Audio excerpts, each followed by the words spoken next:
Festival. I am so delighted to be here. Why don't we just get started?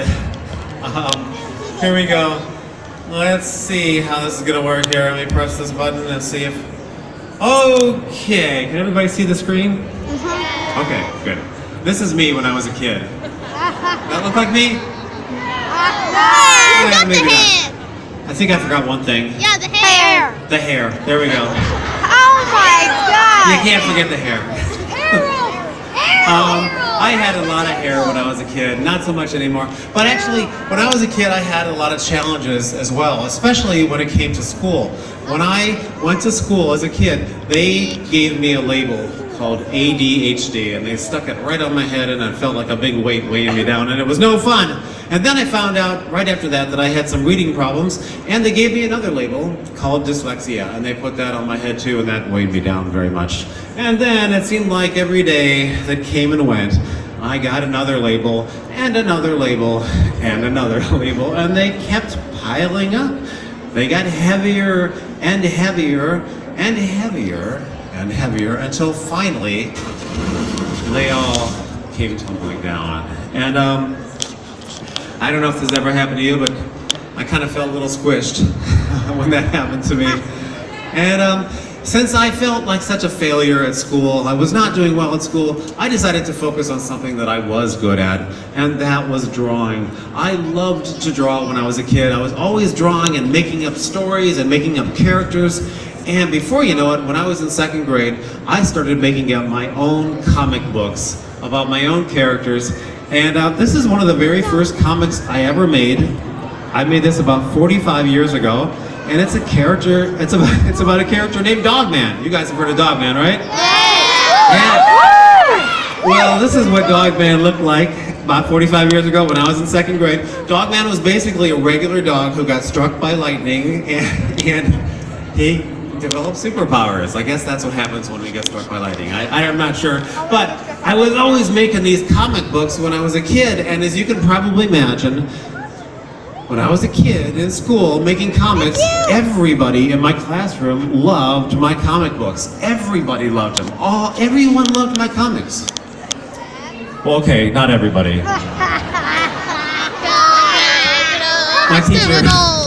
My teacher was not a fan of my comics. However, I had to give thanks to this teacher because she actually gave me the idea for Captain Underpants. And no, this is a true story. One day, I was sitting in my classroom with all my friends, and my teacher happened to say the word underwear. And we all started to laugh. And I don't know why we thought that was so funny, but she did not think it was funny at all. She got really mad and she said, "Hey, boys and girls, underwear is not funny!" And of course, we all laughed even harder. But I'll never forget that moment. It was insane. Everybody around me was laughing their heads off. They were all cracking up just because of underwear. And I thought, wow, underwear is very powerful. I should do something with that. So I took out a piece of paper and I took out a pencil and I drew my very first drawing of Captain Underpants on that day. And as you can see, everyone in my classroom loved my drawing of Captain Underpants. Everyone loved it. Well, all right, not everybody. My teacher was not a fan of my drawing.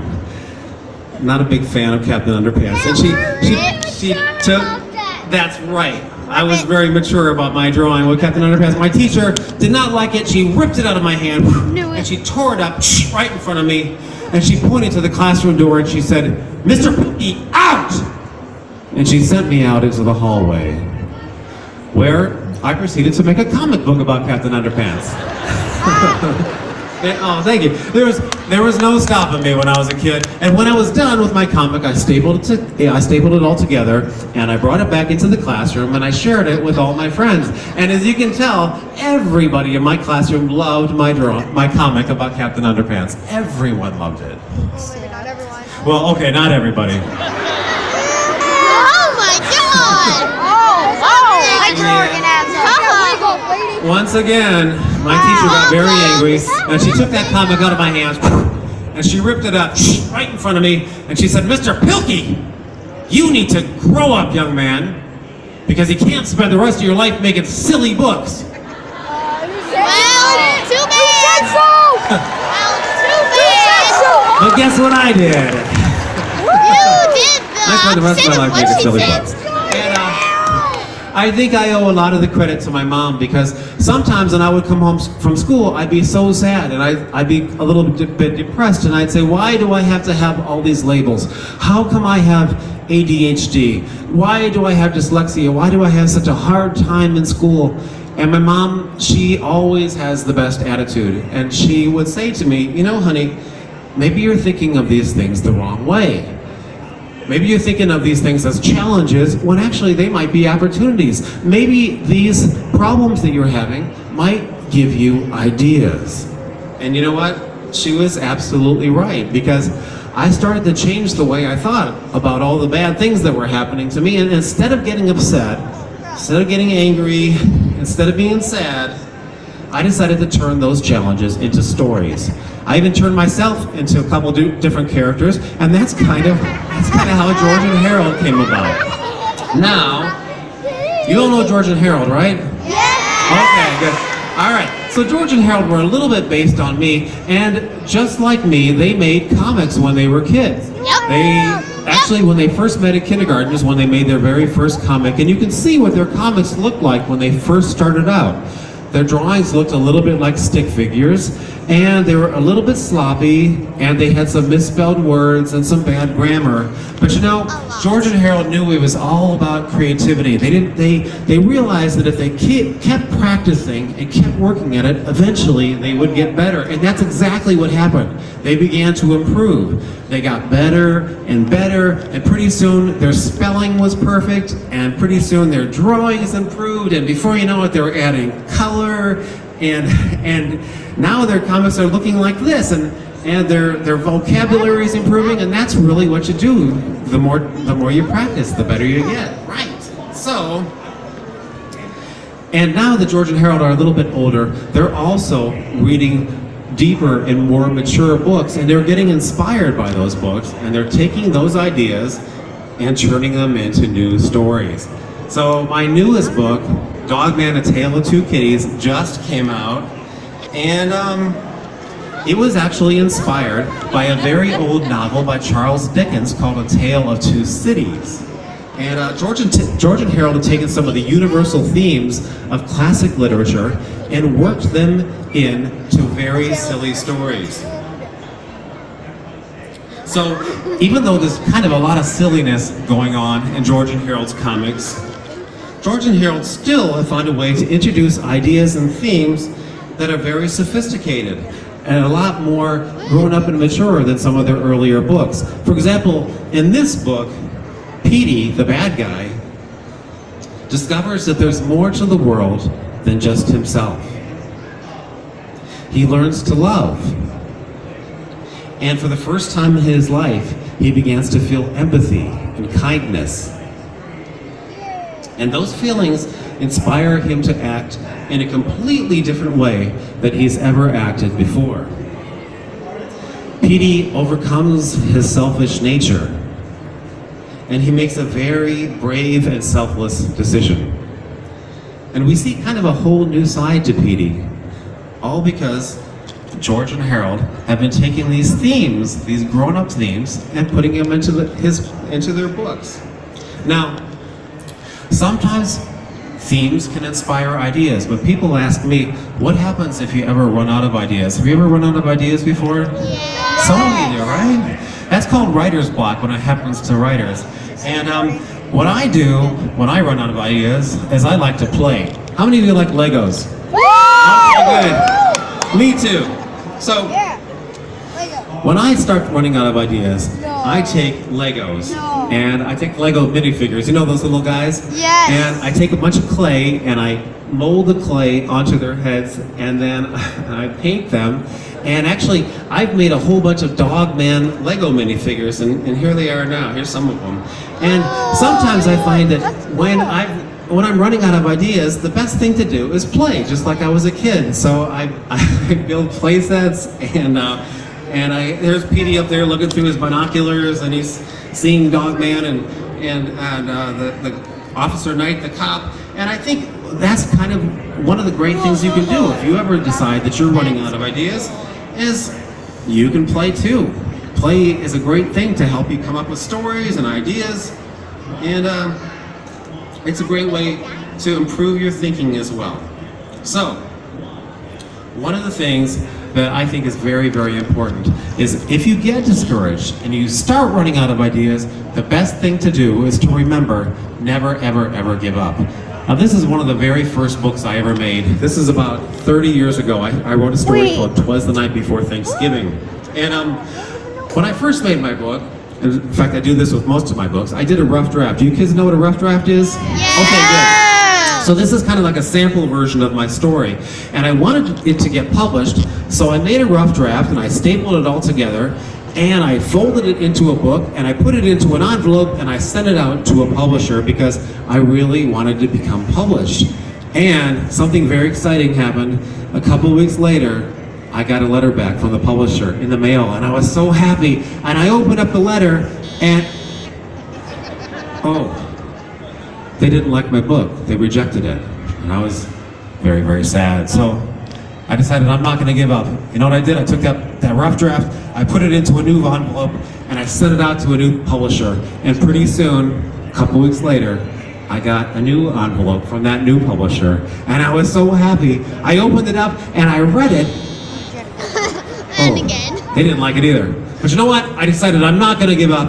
I'm going to take that rough draft and send it to a third publisher. And I'm so glad I did, because soon they wrote back to me too, and oh, they didn't like it either. So I sent it to a fourth publisher. And you know what? They didn't like it either. So a fifth publisher, and a sixth, and a seventh, and eighth, and 9, 10, 11, 12, 13, 14, 15, 16, 17, 18, 19, 20.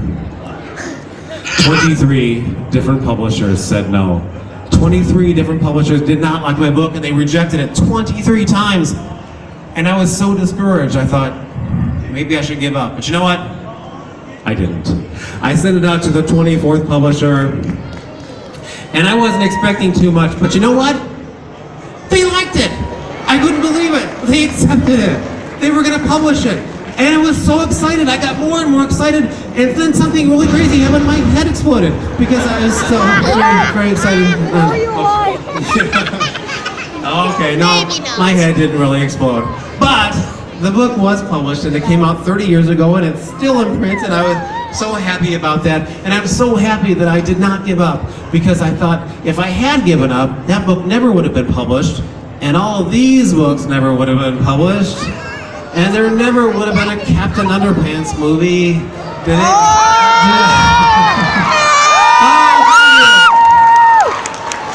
Who's on the Captain Underpants movie? Oh, good, good. Oh, yeah.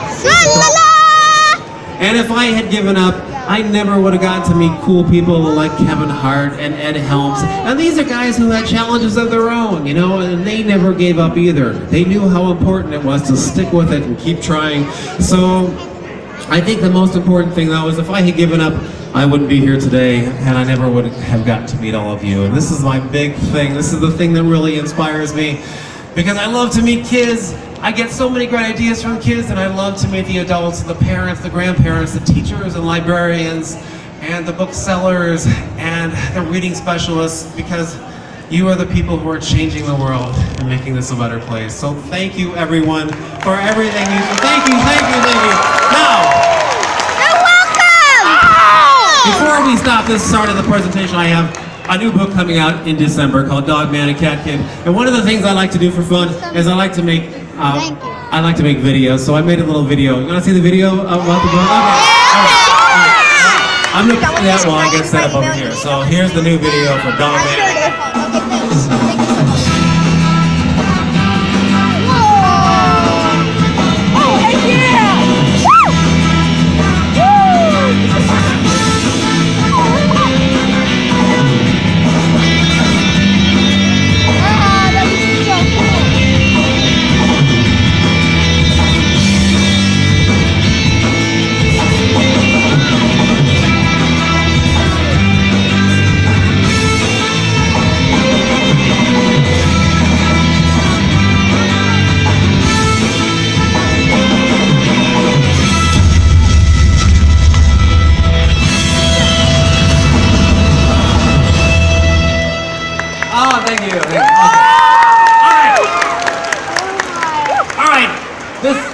are going to do a giveaway now. Usually, at this part of the presentation, the audience asks questions and the author answers them, but I'm going to ask the questions today and see how much you know. And if you get the answer right, we have a gift package for you. It includes a Dogman hat, I want the hat! a Dogman plushie, a Captain Underpants music soundtrack CD, a whole bunch of 3D hypno rings, and then there's a wristwatch in there, a Dogman wristwatch, and a sketch card, a whole bunch of stuff. So, I'm going to give it to my friend Charisse, who came all the way from New York City to be with us today. And Charisse is going to ask people who are raising their hands very quietly if they know the answers to the questions. I haven't answered the question yet. All right, but right now, let's see how fast I can draw Captain Underpants. Usually I can do this in 40 seconds.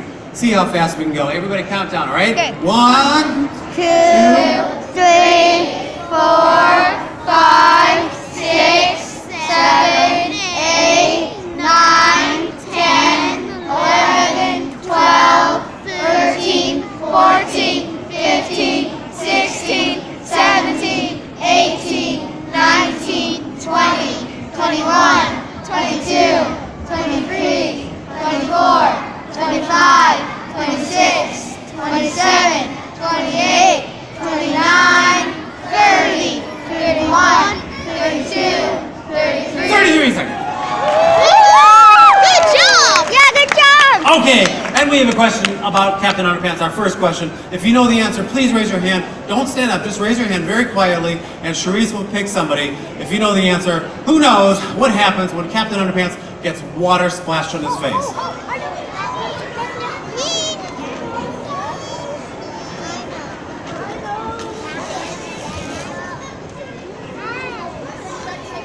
He turns back into Mr. Crump. Congratulations, very good. No, you got the whole thing? And Great. you can have this picture too. You want the picture too? All right, good. Should we do another one? Yeah! Okay. Dogman! Let's see. Let's wait a second. I don't know. Let's switch things up just a little bit. Okay. We'll just do a good guy. It's the teacher! We'll just do a good guy. Trousers! Tinkle trousers! Now we're gonna draw Tinkle trousers! It's tinkle trousers! Professor Tippy Tinkle trousers! Tippy Tinkle trousers! This is one of the bad guys from Captain Underpants, and he's so very, very evil. That's the Tippy Tinkle trousers! He's been the bad guy in 4 different Captain Underpants books, I think. He used to be, but the new He was book, also he changed. the bad guy in the movie too. He changed his name in the All right. 5th, 6th, So my question 7th about this book. guy, well actually, I'll give you a fun fact about him. I kind of modeled him after Albert Einstein. He's kind of like a very evil Albert Einstein. Okay, now, if you know the answer, please do not shout it out. Just raise your hand, and who knows, this guy has 2 different names. Who knows at least one of those names?